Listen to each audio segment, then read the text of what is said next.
Jangan suudzon nanti keluar, kita tahu tetangga itu tak mondok, la yuridillah bihi khairan.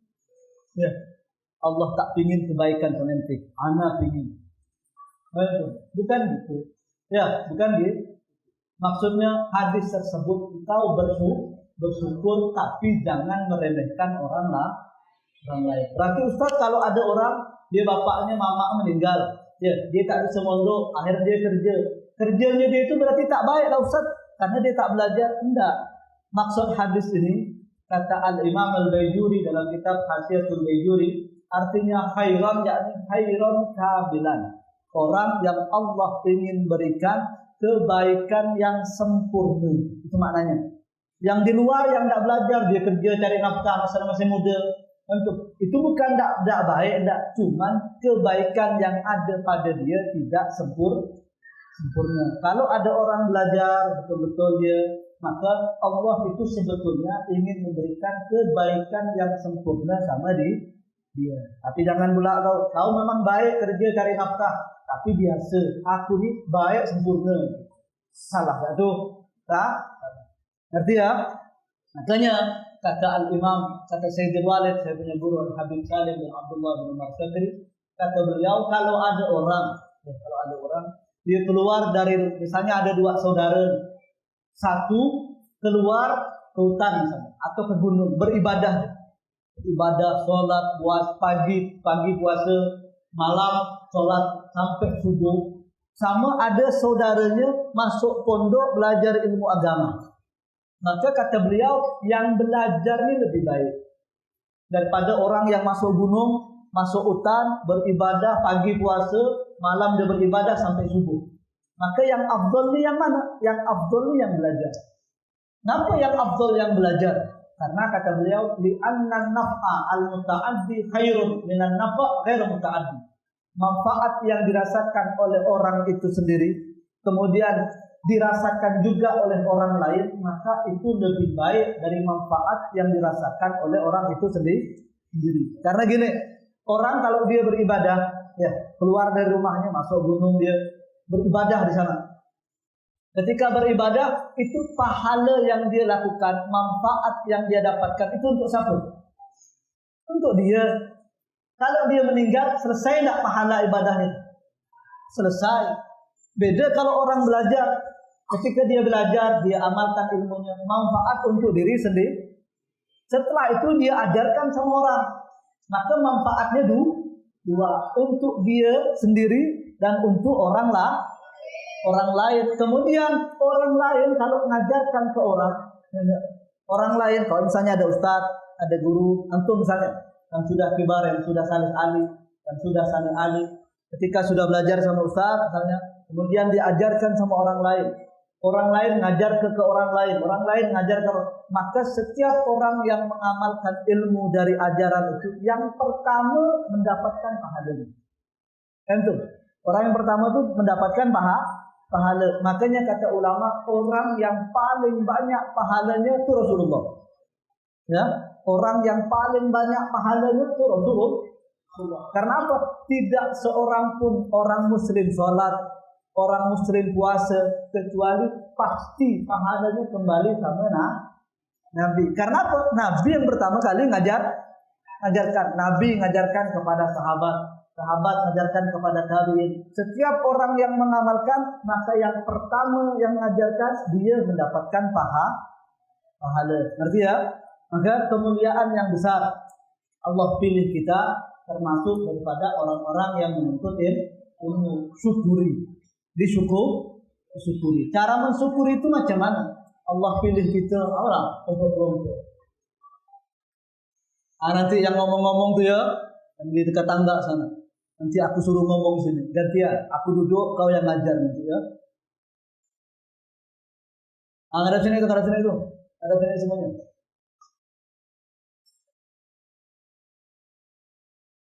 Coba di sini yang kibar siapa yang kibar? Yang lurus ini Salis Ali atau Sani Ali? Awal Ali. Mana awal Ali? Ada awal Ali sini? Coba. Tal.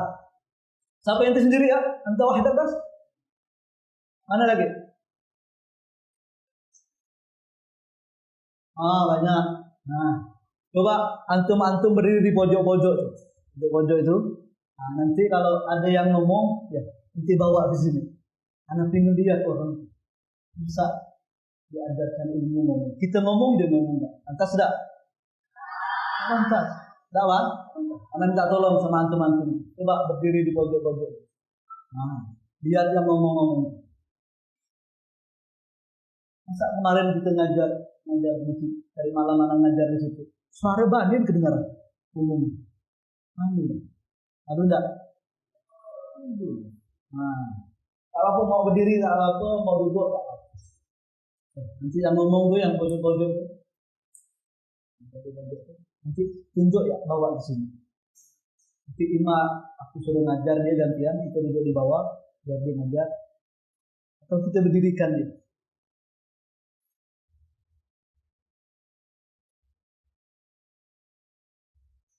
Udah ya, bisa enggak ngomong tuh? Nah, ini ada kamera nih, kau enak syuting ya. Nanti yang ngomong tuh ada kamera jadi sini, biar bapak tahu.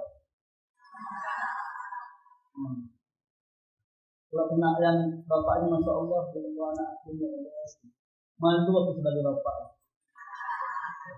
Kena bapak yang degil kan? Oh masya Allah anakku tuh diri di depan sendiri, masya Allah. Tergantung bapaknya nanti ya. Nah, kita lihat nih, yang pengen viral, sini. Ya. Viral.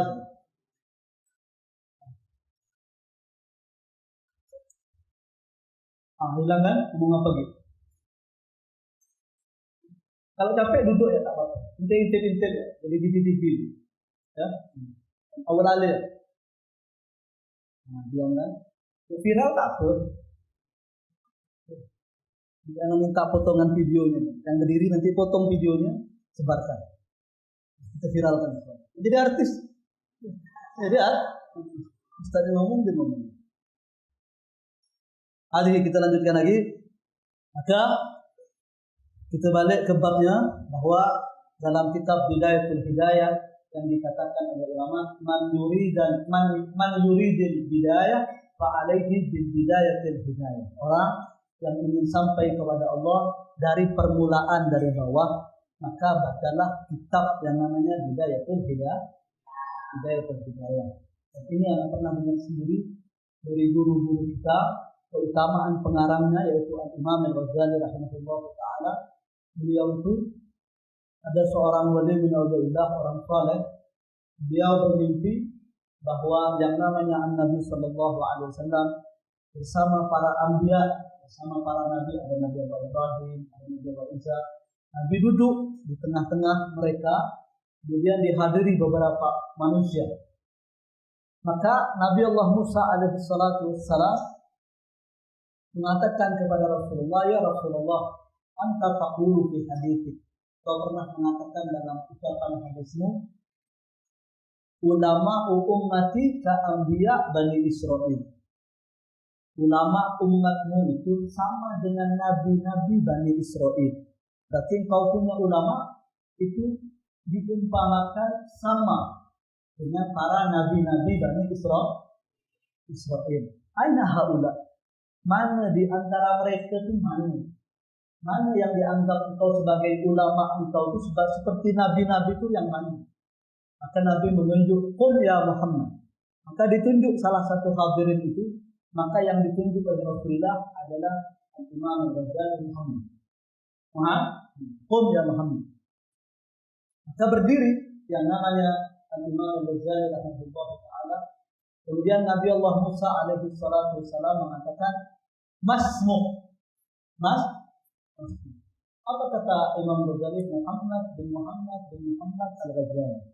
Muhammad bin Muhammad Al-Ghazali. Maka kata Nabi Allah Musa alaihi salatu wassalam, as'aluka an ismik wala as'aluka an abik wa jaddik.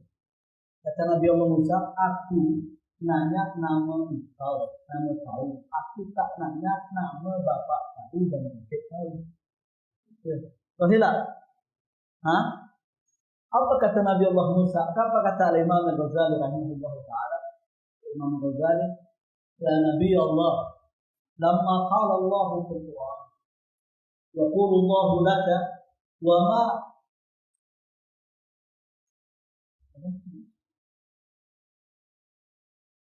ma biyaminika ya Musa. Kata Allah Subhanahu wa taala, Allah kan pernah tanya kepada engkau wahai Musa, apa yang ada di tangan kanan engkau? Tangan kanan. Apa kata Nabi Allah Musa? Dia akhaya. Itu tongkat anak. Aku gunakan tongkat anak ini atawakkau ilaih, aku untuk berjalan. Wa ahussu biharanami, dan aku gunakan juga untuk mengurusi kambing-kambing. Allah bertanya kepada engkau wahai Musa, apa yang di tangan kanan kau? Kan cukup kau jawab tongkat. Kenapa kau jawab nanti aku jalan pakai ini, nanti aku pakai tongkat ini untuk mengurus kambing-kambing aku? Diam Nabi Allah Musa? Diam kan? Tak bisa. Apa kata salah satu nabi di antara salah satu nabi tersebut? Mereka mengatakan, ya Musa, hal min ulama ikamithlahu. Wahai Musa, ada enggak di antara ulama-ulama engkau yang seperti beliau itu? Yang seperti Imam Al-Ghazali rahimahullah ta'ala. Dan Al-Imam Al-Ghazali bukan hanya alim dalam ilmu seperti ini saja, dan alim dalam ilmu tasawuf saja, tetapi beliau juga alim betul-betul dalam ilmu fikih. Dalam ilmu fikih banyak karangannya, Al-Waji, ada Al-Khulafah, dan beliau ini ketika belajar dulu, ketika masih kecil, beliau ini yatim, beliau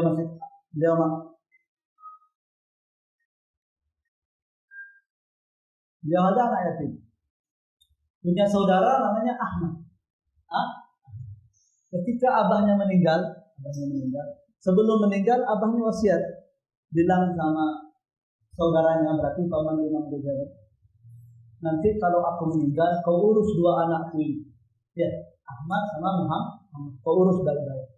Nanti biaya pelajarannya kau ambil dari sisa harta untuk ditinggalkan, ya.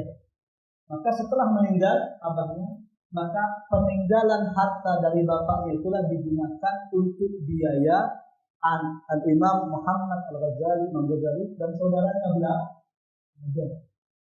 Dan namanya harta kan pasti lama-lama itu tidak bakal abadi, akan berkurang, akhirnya habis.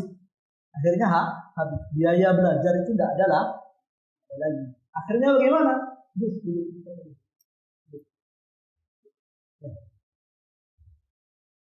Alhamdulillah tak ada ngomong viral.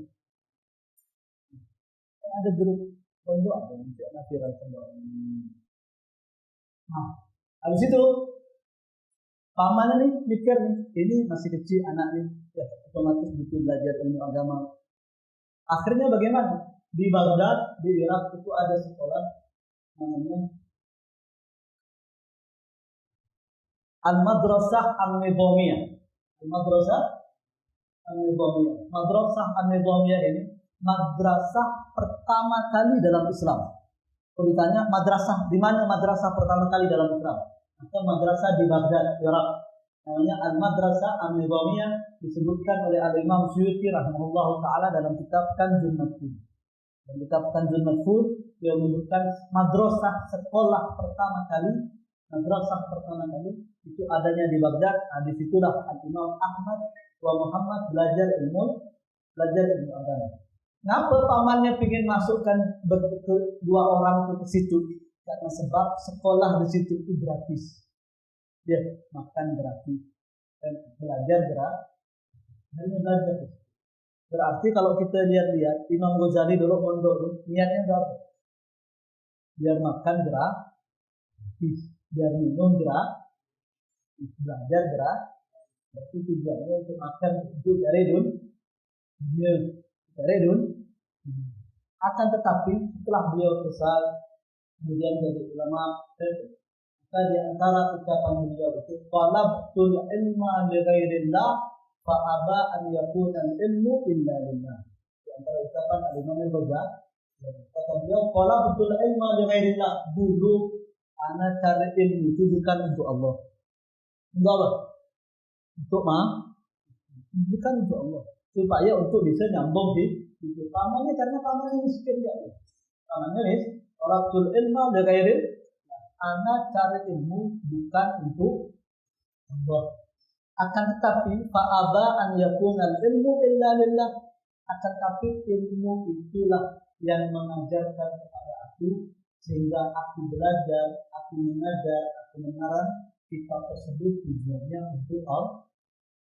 Ilmu yang mengajarkan dan ilmu yang mengajak sehingga beliau itu belajar ilmu setelahnya tujuannya hanya untuk Allah. Jadi untuk beliau menjadi ulama besar. Maka yang akan kita baca di sini adalah masalah al-fiqh, babu adabil wudu. Adab, bagaimana sering Anda sebutkan, kalimat adab itu adalah al-amru al-mustahab, perkara yang dianjurkan.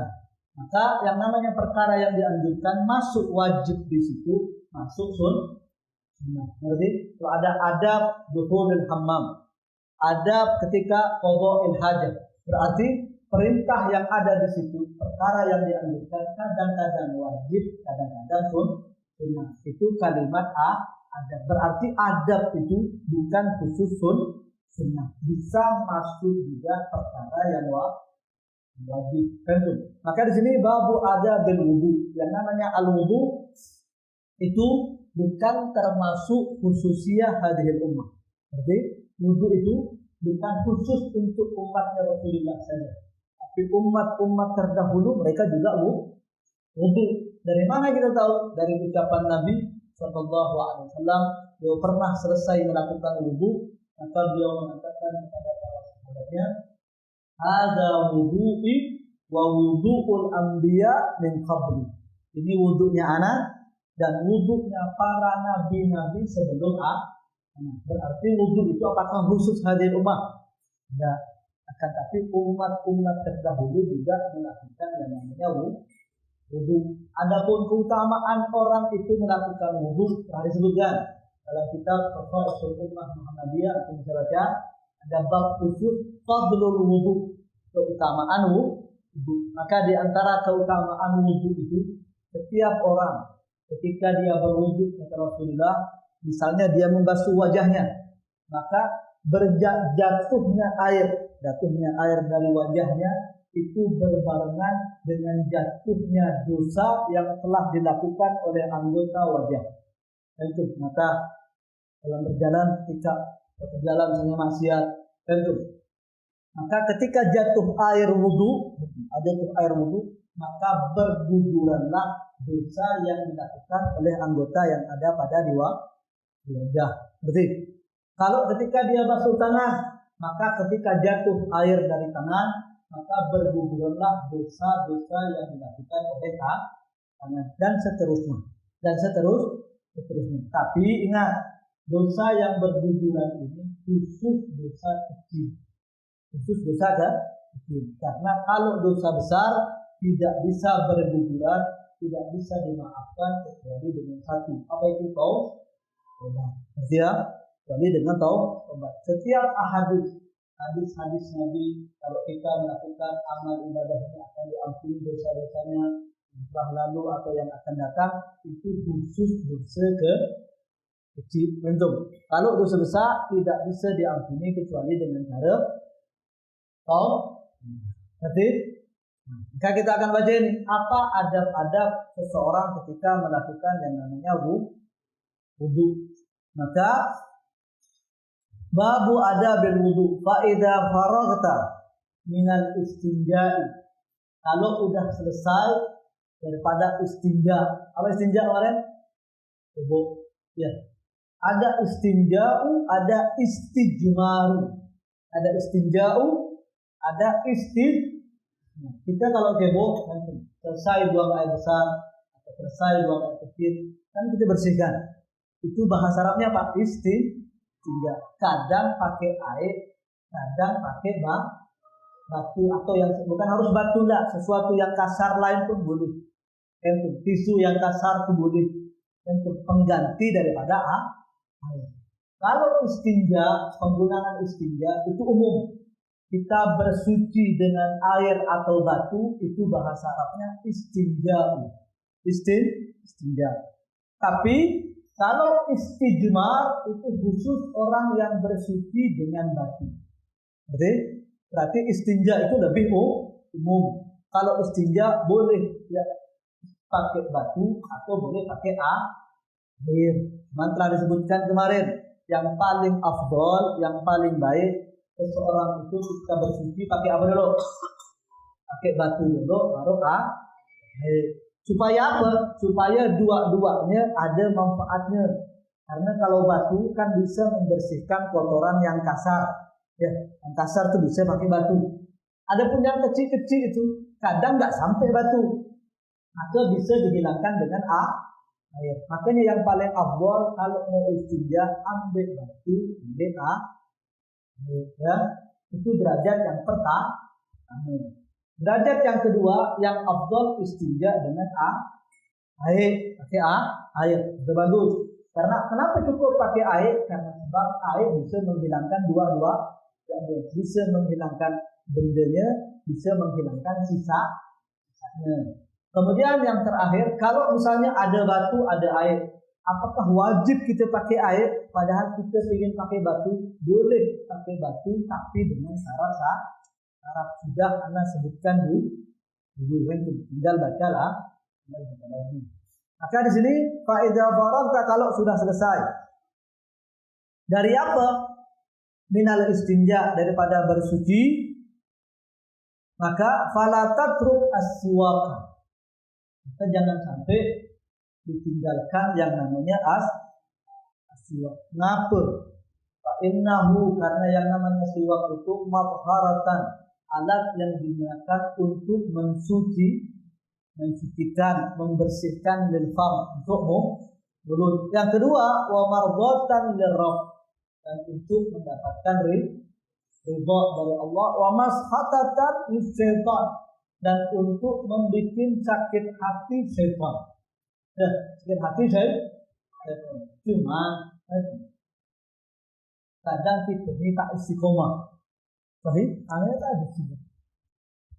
Saya ingat dulu belajar di Karim dan di Sayyidil Walid,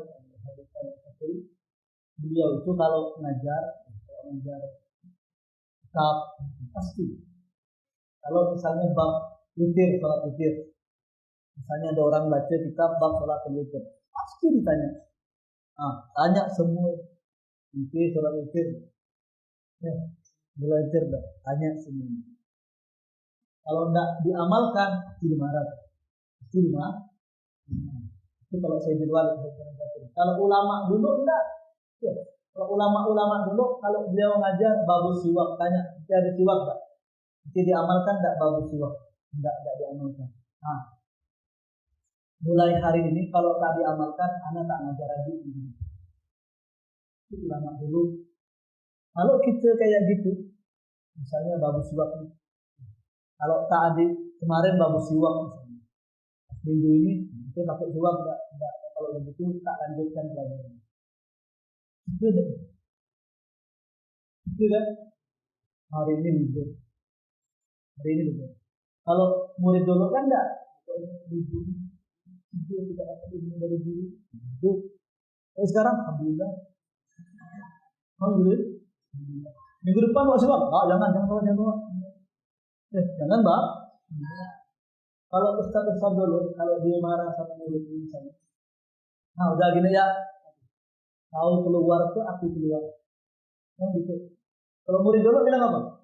Biasanya anda salah. Kalau murid sekarang, antum ya. Gitu. Kalau murid sekarang tuh, antum ya keluar. Dan itu ketika ustaznya keluar, apakah satu kelas itu sedih? Enggak, alhamdulillah. Ya, alhamdulillah. Begitu. Anda ingat salah satu guru kita, Habib Ahmad, sudah Memang akrab Abu Ya Nabi Hasan. Dia kalau ngajar ada santrinya tidur, itu temannya mau dibangunkan. Kenapa jangan dibangunkan? Anak itu ingin tidur nikmat seperti itu, tapi anak itu nikmat dari Allah. Dia tidak tidur. Lalu ada ustaz sekarang kayak gitu, muridnya tidur, dia insya Allah satu kelas tidur semua. Insya Allah satu kelas tidur semua. Kalau zaman dulu santrinya Ustaz Ahmad Subhan, kalau misalnya sudah selesai, maka dia dibangunkan. Tahu? Kedua, minggu depan itu duduk depan tidak tidur. Malu. Kalau santri sekarang dia tidur, minggu depan duduk depan tidur. Ya, minggu depan deh. Bedanya santri duduk sama santri sekarang. Tapi tak ada salahnya. Berarti kita tak bisa jadi seperti orang-orang dulu. Apa yang ngasih ilmu itu masih ada? Yang ngasih mereka makam, ngasih mereka hidayah masih ada. Masa Allah bafit? Masa Allah kasih orang-orang dahulu ya? Orang-orang yang terakhir kayak kita ini tadi kasih. Mampu bisa cuma ikuti jalan mereka, kita pelajari sejarah mereka, kita ikut. Dem. Maka di sini waruya dan dalam hadis bisiwakin, dalam hadis wafalatun bisiwak, salat yang dilakukan dengan siwak afdalu, lebih afdal min sab'ina salat, dari 70 salat bila siwak tanpa siwak. Berarti kalau ada orang salat 1 rakaat dengan siwak, salat 1 rakaat dengan siwak. Ada orang 70 kali salat tanpa siwak, maka 1 rakaatnya lebih afdal. Berarti nanti pikiran kita itu macam mana? Kalau begitu sholat jamaah itu berapa? 27. Kan sholat jamaah 27. Kalau sholat pakai siwak berapa? 7 bu. Lebih banyak berapa? Lebih banyak mana? 70 apa? 27. Oh, jangan salah paham tuh masalah itu tuh. Nanti pas sholat jamaah atau sholat di kamar pakai siwak. Tanya sama Bismillah. Aku tuh tak sholat jamaah karena sholat pakai siwak di kamar 70. Sholat di masjid berjamaah 27. Lebih banyak pahalanya. Kan ada yang degil-degil tapi kan agak ngereng-ngereng otak itu. Pandai nyari alasan. Maka macam mana jawabannya? Kata Al-Imam Sulaiman Al-Qurdi dalam kitab Al-Hawashi Al-Madaniyah, kata beliau 27 sholat jamaah itu lebih banyak daripada 70 pahala pakai siwak. Contoh gini ya, ada duit misalnya ada duit $100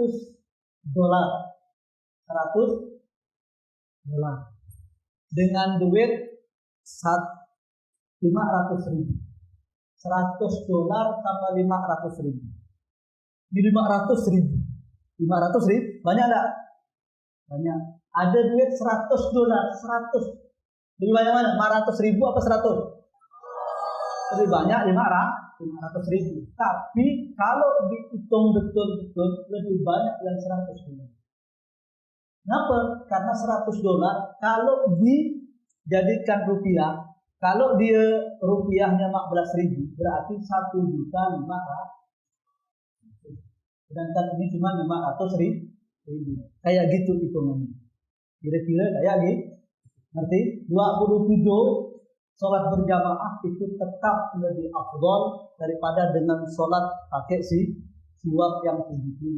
Karena apa? Hakikatnya jumlahnya lebih banyak. Sama dengan duit kita 500.000, banyak nggak? Dengan 500.000 dengan $100. Kalau kita lihat hitungan jumlahnya banyak 500.000. Tapi kalau 100.000 ini dikalkulasikan dihitung dengan rupiah jadi 1.500.000. Nah, begitu. Oke. gitu. Jadi Kismul Aman nanti ya kalau dianukan sama santri ya kayak gitu. Ya. Karena kadang santri itu tambah alim dia, tambah pintar dia, tambah rusak. Ya. Kalau ditanya apa kalau orang sholat berjamaah kau mutar-mutar masjid, orang datang berarti orang kau masih mutar-mutar ya masjid. Anu biar banyak pahala langkah Allah. Pahala langkah karena setiap langkah itu kan satu derajat. Karena mutar-mutar masjid orang mau salam baru aku kan dia. Aku dapat pahala jamaah, kemudian dapat pahala setiap langkah. Tambah pintar, tambah rusak. Rusak tambah belum. Berarti yang degil-degil kayak gini nih perlu diviralkan yang kayak gitu. Ya. Waruya an Abi Hurairah. Abu Hurairah ada salah satu sahabat Rasulullah namanya Abdurrahman bin Sakhr. Memang istilah ulama berbeda pendapat ulama siapa nama beliau ini. Sampai ada 30 nama. Tapi yang paling utama, yang paling kuat adalah Abdurrahman bin Sakhr. Kenapa beliau dikatakan Abu Hurairah? Her itu kan kucing. Karena beliau suka main sama main kucing. Mana-mana bawa kucing. Makanya Nabi mengatakan ya Abahir. Wahai Abahir. Tapi beliau ketika dijuluki bapaknya kucing, sedih pada sedih, tak sedih, bangga. Kenapa bangga? Karena yang ngasih nama, yang ngasih julukan itu Rasulullah. Maka dia suka Abahir. Maka yang namanya Al-Imam Abu Hurairah termasuk salah satu sahabat Rasulullah yang paling banyak meriwayatkan hadis. Maka di antara hadis yang beliau riwayatkan itu adalah ini. Abu Hurairah kata ulama adalah salah seorang sahabat Rasulullah, pemimpin Ashabus Suffah. Ashabus Suffah itu sahabat Rasulullah, mereka tidak punya rumah, mereka tidak punya tempat tinggal, mereka itu tinggal di teras-teras Masjid Nabawi. Berapa jumlah mereka? Jumlah mereka itu sekitar 700 orang. Siapa roisnya? Siapa pemimpin daripada Ashabus Suffah? Al-Imam Abu Hurairah. Beliau pemimpin. Ya, pernah suatu hari mereka nikah, istilahnya diam di masjid, makan di masjid. Dari mana mereka dapat makan? Dari kebaikan orang muslimin. Tapi ingat, setiap kali ada panggilan jihad, maka mereka lah yang pertama kali bangkit untuk berjihad. Karena pedang mereka gantung-gantung di masjid. Senjata-senjata mereka sudah dikumpulkan semua. Ada panggilan jihad di Rasulullah, maka mereka lah yang pertama kali bergerak. Pernah suatu hari Abu Hurairah ini lapar gitu. Ya, sahabat yang lain yang 700 pun lapar. Akhirnya macam mana? Akhirnya yang namanya Abu Hurairah ini ketika datang Sayyidina Abu Bakar Siddiq ke masjid, maka mengucapkan Assalamualaikum ya Abu Bakar Siddiq. Hanya halukum. Ini apa nih? Ini siapa tahu ada rezeki diajak omong, diantar ke rumahnya. Ketika sampai di rumahnya, apa kata Sayyidina Abu Bakar Siddiq? Qif ila huna ya Abu Hurairah. Sampai sini ya ente ngantaran. Balik lagi. Apa dia? Ya. Akhirnya mesti lewat Sayyidina Umar Abdul Khattab gitu enggak sama. Ya. Akhirnya subhanallah datang Nabi ke masjid. Maka Nabi itu ngelihat orang kalau lapar kan kelihatan. Kelihatan enggak orang lapar? Kelihatan wajahnya. Ya. Akhirnya bagaimana kata Nabi? Ta'al ya Abu Hurairah. Ya, rumah. Oh senang enggak dia tuh? Senang. Sampai ke rumahnya Nabi mengatakan ya Aisyah hal indaki syai'un min at-ta'am. Nabi itu nanya sama Sayyidah Aisyah. Apa yang ditanya? Di rumahnya ada makanan. Jadi Nabi itu tak tahu di rumahnya ada makanan. Begitu kan? Jangankan yang di atas meja, dalam kulkas di pojok-pojok itu kita tahu. Apa isinya kita tahu. Kan gitu. Lagi kalau balik pondok, semua tahu. Yang ditapukkan tahu. Kalau Nabi itu tidak tahu bahwa di dalam rumah itu ada makanan. Karena dia, ya Aisyah, hal indaki syai'un min at-ta'am, ada makanan enggak di rumah? Apa kata Nabi sallallahu alaihi wasallam? Kata saya, "Na'am ya Rasulullah, ahdana al-ansariyu kirbatan min al-laban." Ada orang Ansar itu ngasih satu wadah tempat, satu tempat isinya susu. Isinya susu. Sedangkan susu itu bisa untuk makan, bisa untuk minum. Ya, maka ketika mendengar Sayyidah Aisyah mengatakan seperti itu, senyum dah Abu Hurairah. Senyum, ya. Satu qadah, satu tempat cukuplah untuk bertiga. Untuk beliau, untuk Rasulullah, untuk Sayyidah Aisyah. Cukup kan bertiga kan? Ya. Apa kata Nabi? Ya Abu Hurairah, ud'u ashabas suffah kulluhum. Panggil ashabus suffah yang 700 bawa ke sini semua. Diam Abu Hurairah. Apa pikirannya dia? Dapat berapa aku?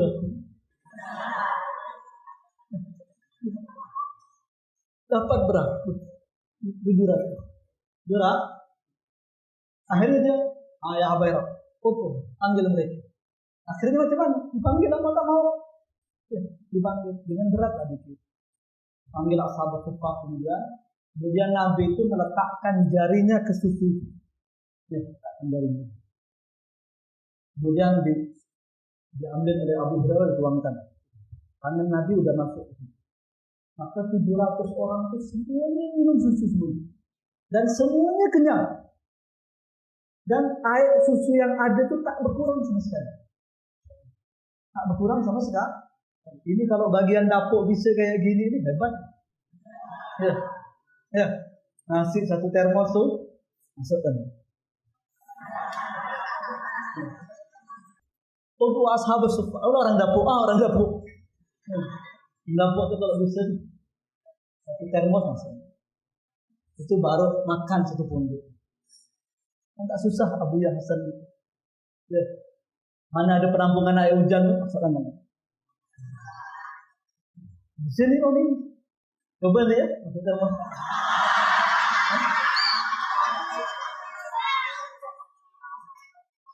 Akhirnya udah selesai, udah semuanya udah kenyang semuanya, udah puas semua. Maka Nabi nanya, ada tak ya Abu Hurairah? Ada tak yang tersisa yang belum minum semua? Alhamdulillah ya Rasulullah, semuanya udah minum semua, semuanya udah puas. Akhirnya apa kata Nabi SAW? Kata Nabi SAW, kata si Abu Hurairah, tidak tersisa kecuali ana sama antum ya. Akhirnya kata Nabi, israf ya Abu Hurairah, minum. Ya. Akhirnya itu udah minum lagi Abu Hurairah, minum sampai duduk dia. Ya. Kenyang. Kenyang. Dan air susunya itu tetap seperti itu, tak berkurang, tak bertambah. Dia termosasi.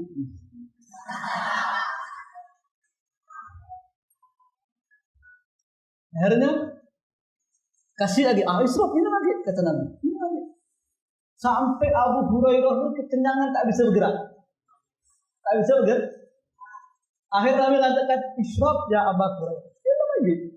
Minum apa kata Abu Hurairah? Ya Allah ya Rasulullah. Sau syaribtu marratan ukhra la kharajal laban baina asabi. Aku nih kalau minum lagi, wahai Rasulullah, nanti jari-jari anak nih keluar air susu semua. Saking banyak. Itu saking banyak. Ada menunjukkan bahwa yang namanya Abu Hurairah radhiyallahu anhu orang baik, termasuk riwayat hadis yang tadi Mbak Sendong. Jadi kalau itu demikian, insyaallah minggu depan lagi ya. Bawa kitabnya, insyaallah.